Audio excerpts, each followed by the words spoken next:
The book of Isaiah is a miniature Bible. There are 66 chapters in the book of Isaiah.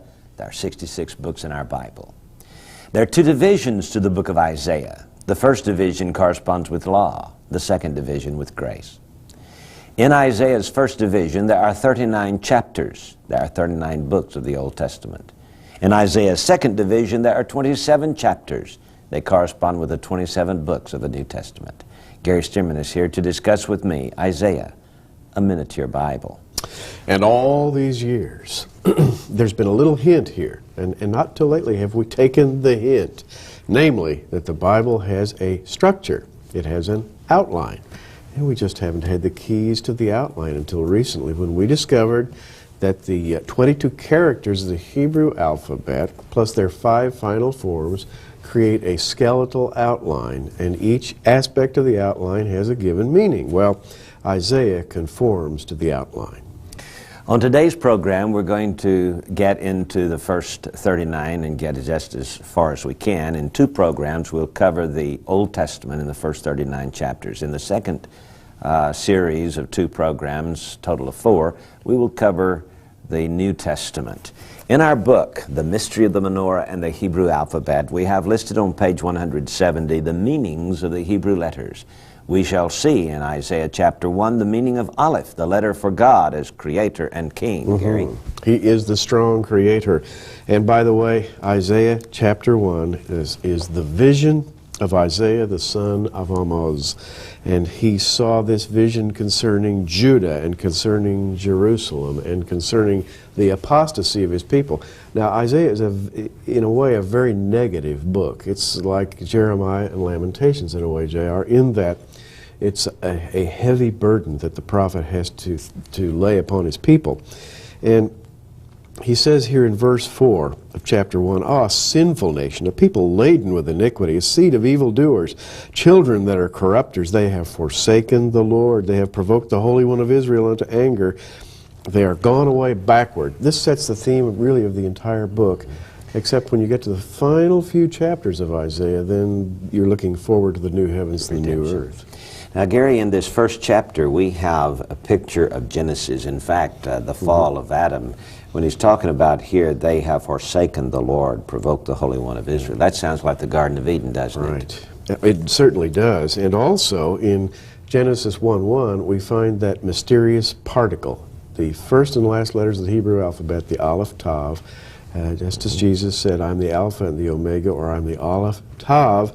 We find here in chapter 1, verse 4, twice the hidden Aleph Tav, which is never translated into English but appears in the Hebrew manuscript. And so this tells us we're dealing with the book of beginnings in chapter 1 of Isaiah. And in verse 4, where are those 2 Aleph Tav? They are between, just ahead of the term Lord and just ahead of the term Holy One of Israel. You find the Aleph and the Tav. And verse 6 says, "From the sole of the foot even unto the head there is no soundness in it, but wounds and bruises, putrefying sores." That's a picture of the fall of man, isn't it? It really is. And we have also Sodom and Gomorrah, which is the story out of Genesis, right here in chapter 1 of Isaiah. Yeah, absolutely. And so Isaiah 1 reflects the ideas to be found in Genesis. And when you, by the way, we should mention one other thing. Verse 21 of Isaiah says, "How is the faithful city become a harlot?" And that word "how" in the Hebrew is echa, which is the name of Lamentations. Echa. It's a lament, and Isaiah is a lamentation in a way. Our book, The Mystery of the Menorah and the letters of the Hebrew alphabet, is very essential in studying something like this. We have gone through and shown how the Old Testament fits in the 22 letters. And of course, the 39 books of the Old Testament become 22 when they are all put together. Several books are combined together. And we have it here all in this book. We're going to attempt to go through that and point that out to you as we look at Isaiah. Chapter 2 is the letter for bait, the letter for house or temple, the letter for duality. And I think we can see this in chapter 2, Gary. Chapter 2, verse 2, and it shall come to pass in the last days that the mountain of the Lord's house shall be established in the top of the mountains and shall be exalted above the hills.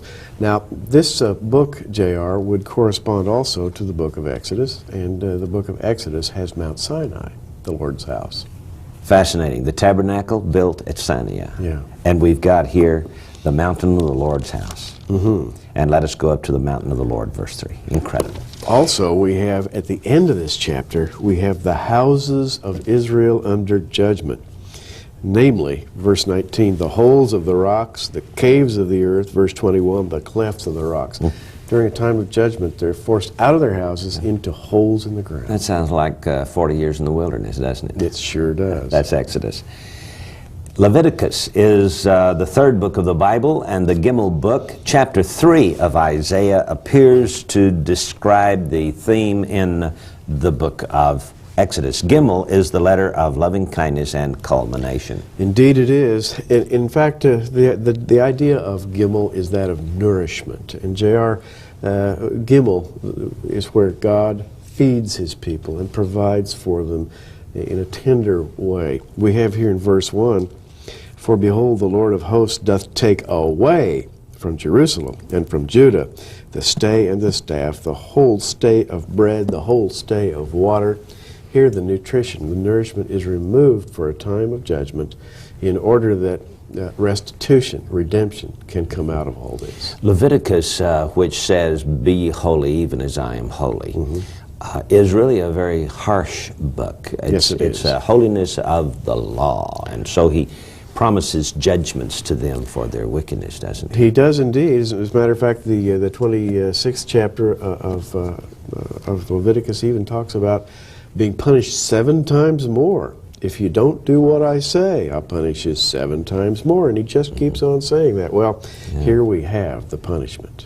And in Isaiah 3:8 says, Jerusalem is ruined, Judah is fallen. Verse 11, woe unto the wicked. So we can see this judgment upon his people as is given in the book of Leviticus. Now the next chapter of Isaiah, chapter 4, corresponds with Dalet, the 4th letter of the Hebrew alphabet. Dalet is the letter of the door or the way. This would correspond to the book of Numbers, the way through the wilderness. And God provided a way. And this is a very short chapter of only 6 verses. And there is a kind of a wilderness atmosphere here, J.R. Yeah. And in that day 7 women shall take hold of one man, saying, we will eat our own bread. You notice the number 7 right there in the opening verse? Yeah. And the name of the book is Numbers. How about that? And of course, then also in the book of Numbers, we have the tabernacle that goes with them, and the pillar of cloud that leads them through the wilderness. And we also find that mentioned in verses 5 and 6. Indeed, in verse 6, there shall be a tabernacle for a shadow in the daytime from the heat, for a place of refuge, and a covert from storm and from rain. This tabernacle means that even though the people are going through that wilderness of judgment, he'll provide a way for them. And in verse 5, a cloud and a smoke by day and a shining, a flaming fire by night.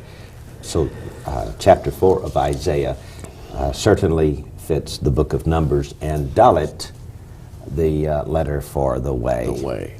Chapter 5 of Isaiah is a hay chapter, and it fits with the book of Deuteronomy. In fact, I think one of the primary goals of Deuteronomy is the Song of Moses, which we find in chapter 32. And so this opens with, I think, a reference to the song. It says in verse 1, now will I sing to my well-beloved a song of my beloved touching his vineyard.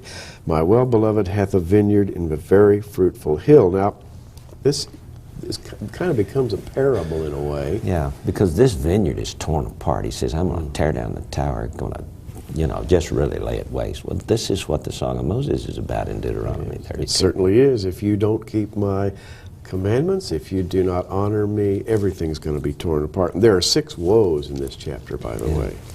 And Gary, this hay, the hay is fixed like a door, like the Dalet, and one extra doorpost. And it had a wide opening at the bottom, and it has a narrow opening near the top. And the rabbis say that we're all inside. We can either go out to this wide opening at the bottom to hell, or we can go out this narrow opening to heaven. Well, verse 14 is, to me, an incredible description of this hay. Hell hath enlarged herself and opened her mouth without measure, and goes on to say they'll descend into it. A perfect picture. Also, hay is the letter associated with the grace of God. It's the number 5 in Hebrew. It's the Spirit of God. It is the grace of God. And we have this in verse 25 of this chapter. For all this, in spite of all this, his anger is not turned away, but his hand is stretched out still. This is the grace of God. Yeah. Chapter 6 of Isaiah fits with the Vav, the meaning of the Hebrew letter, which in our book, The Mystery of the Menorah, Vav is the letter for completion and redemption and for transformation. And it's that connection between earth and heaven. Chapter 6 also fits with Joshua. Tell us, Henry. Indeed it does.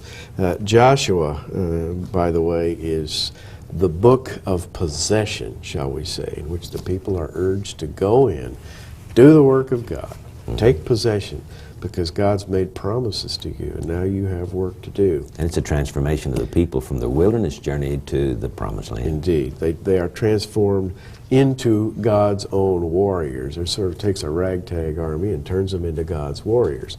And the Vav speaks of transition or transformation from one thing into another. And here, Isaiah has a vision in the temple, and his reaction, verse 5, is, woe is me, I'm undone, because I'm a man of unclean lips. He says, I can't do your work. And here's where he's transformed. But he is transformed, because one of the seraphims, which he saw in the vision, verse 6, then flew one of the seraphims unto me, having a live coal in his hand, which he had taken with the tongs from off the altar. And he laid it upon my mouth and said, lo, this hath touched thy lips, and thine iniquity is taken away, and thy sin purged. He's a changed man, a transformed man. And he's transformed because he's seen the Lord. This, to me, this reminds me of Jacob's ladder, you know, and that Vav that is the ladder, or the connection with God at the top and man at the bottom. And so we see that in the first few verses, don't we? We do. In chapter 7 of Isaiah, we have the Zayin, the Zayin chapter. The Zayin is the letter for sustenance and struggle, and it's the focal point. We see that also in the book of Judges, Gary. We do. Judges is a struggle. The whole book of Judges is a struggle. There are essentially 13 judges. There are 12 periods of apostasy in Judges, just one siege after another. And the heart of Isaiah 7 has to do with Ahaz. Ahaz said, verse 12, I will not ask, neither will I tempt the Lord. And he said, hear ye now, O house of David. It is a small thing for you to weary man, but will you weary my God also? Therefore, the Lord shall give you a sign. Behold, a virgin shall conceive and bear a son, and shall call his name Emmanuel. And we could say so much about this chapter, J.R., but here is sort of the kernel of the whole thing, because we have Ahaz asking, do you have a sign? Do you have something to show me? Well, I'll give you a sign, he says. And the sign references a curse, because Messiah is to be born. A virgin shall conceive. But before that can happen, there have to be 10 generations of sinful, of the sinful of the house of Judah that have to pass before the Messiah can come. The so-called curse of Coniah. This is an ages long, if you will, or hundreds of years long struggle before the Messiah can come. This is a chapter struggle too, isn't it?